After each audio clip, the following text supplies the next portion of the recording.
जोहार, मी श्रीमंत सुरपाम.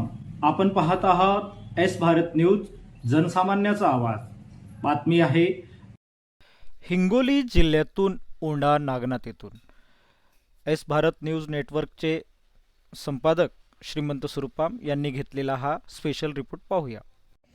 जय श्री महाकाल. मी श्रीमंत सुरपाम. आता मी आलोय औंढा नागनाथ येथे नीलकंठेश्वर महादेव मंदिरात. माझ्यासोबत महंत महेशजी गिरी महाराज आहेत. आपण या नीलकंठेश्वर महादेवाचं अधिक विशेष माहिती जाणून घेऊया. हरिओम.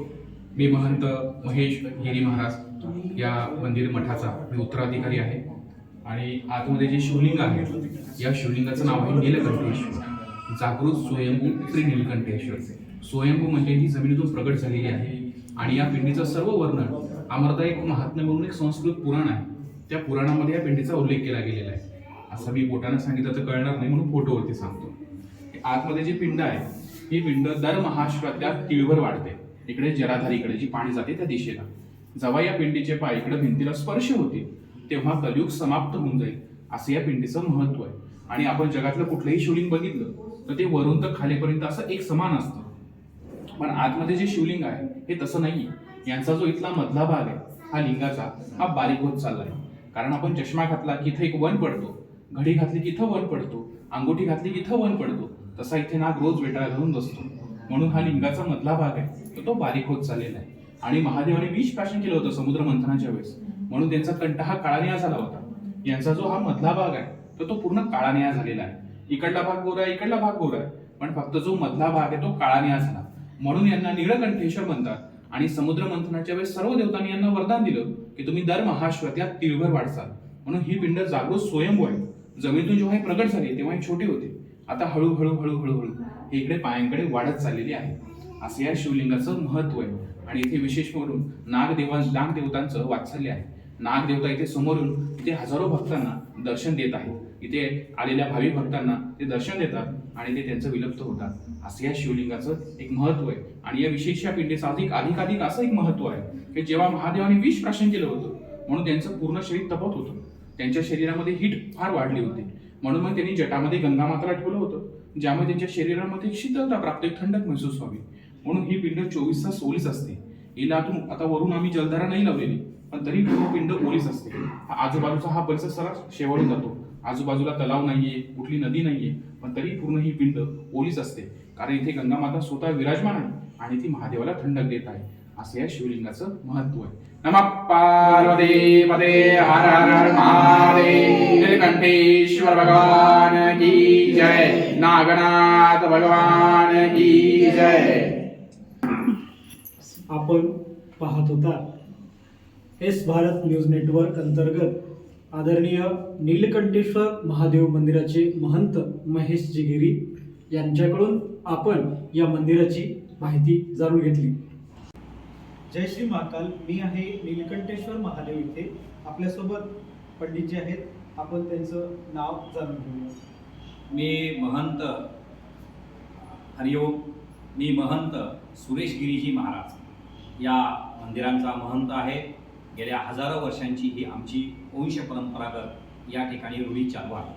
तर या ठिकाणी माझं नाव पूर्ण आहे महंत सुरेश हंसगिर गिरी, जागृत श्री स्वयंभू नीलकंठेश्वर, तीर्थक्षेत्र 8वे ज्योतिर्लिंग नागेशम तालुका वने औंढा नागनाथ. या ठिकाणी हे वास्तव्यामध्ये हे शिवलिंग आहे, हे शिवालय आहे.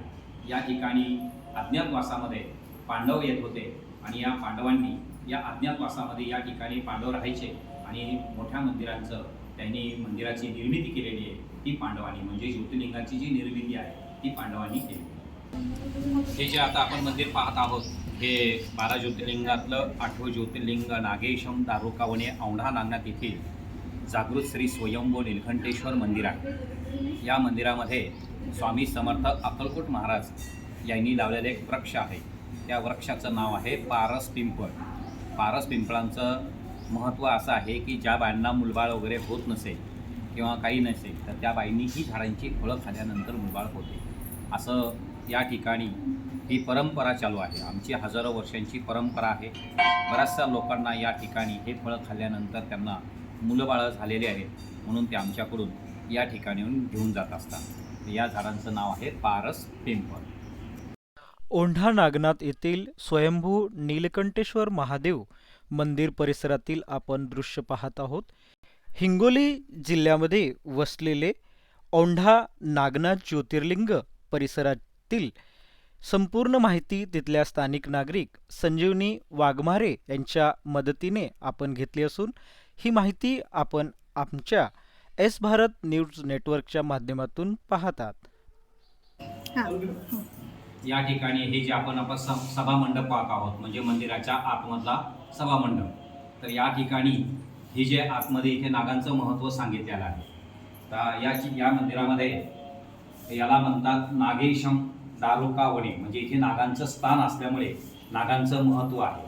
म्हणून हा नाग आतमधून येताना आणि हा आतमध्ये जाताना या मंदिराच्या परिसरामध्ये नागनागिनीचं वास्तव्य आहे. म्हणून याला औंढा नागनाथ हे नंतर नाव पडलं. म्हणजे 12 ज्योतिर्लिंगांच्या शिरोकामध्ये पाहिलं तर हे 8व्या स्थानावर नागेशम दारुका वने म्हणतात.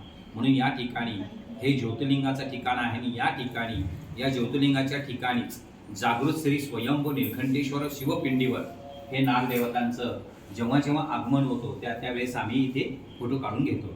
तर ही पूर्ण या ठिकाणी त्यांनी सोडलेली कात आहे. म्हणजे कात म्हणजे त्यांच्या अंगावरची कातडी. तर इथे पूर्ण 12 फुटांची आहे, तोंडापासून शेपटीपर्यंत आहे आणि अखंड आहे. म्हणून या ठिकाणी नागांचं वास्तव्य आहे. या मंदिरामध्ये नागांचं वास्तव्य आहे. म्हणून इथे नागांच्या अंगावरची कातडी असे एकूण माझ्याकडे 5 आहेत आणि त्या एकसारख्या आहेत. पूर्ण 12 फुटांच्या आहेत, सेम सारख्या आहेत, कुठलाही बदल नाही त्याच्यामध्ये. तर या ठिकाणी ते सोडून जातात आणि जे ताजी असते तीच आम्हाला इथे भेटते. आणि समजा ताजी नसेल तर त्याचे मग ते तुकडे वगैरे होऊन जातात. म्हणजे त्याचे असे छोटे छोटे छोटे पीस होऊन जातात, तुकडे होऊन जातात. तर असं या ठिकाणी नागांचं वास्तव्य असल्यामुळे या ठिकाणी याला जागृत श्री स्वयंभू नीलकंठेश्वराच्या शिवपिंडीवर नागांचं वास्तव्य खाते. आता या ठिकाणी विश्वकर्मा सांगतात. विश्वकर्मा यांनी हे नक्षीकाम केलेलं आहे.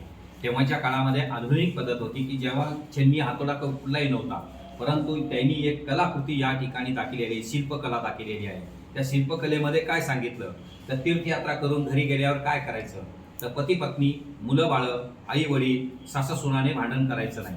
कारण आपण येताना काही घेऊन आलो नाही आणि जाताना काही घेऊन जाणार नाही.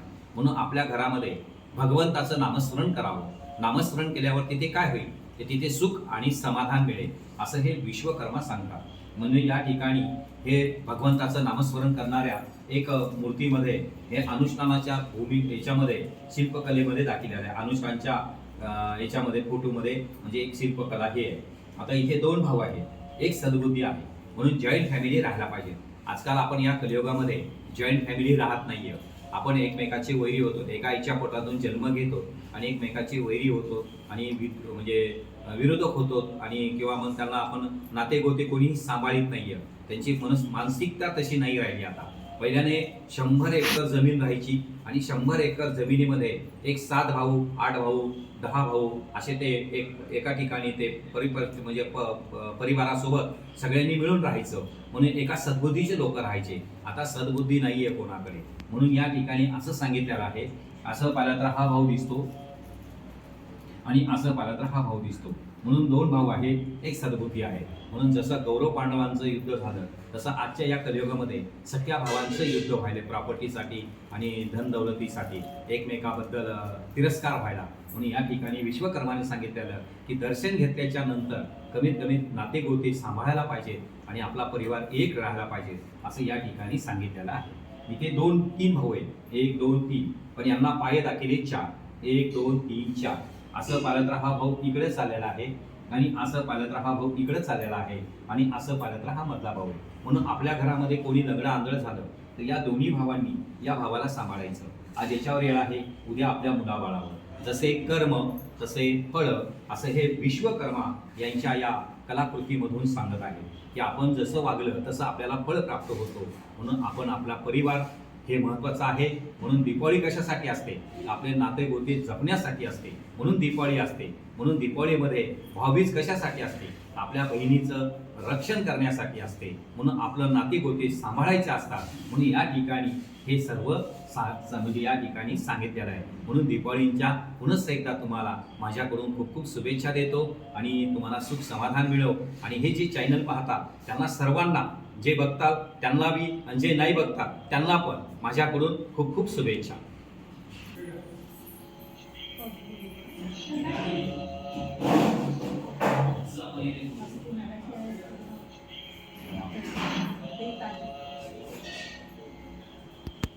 एस भारत न्यूज नेटवर्क करिता श्रीमंत सुरपाम, औंढा नागनाथ.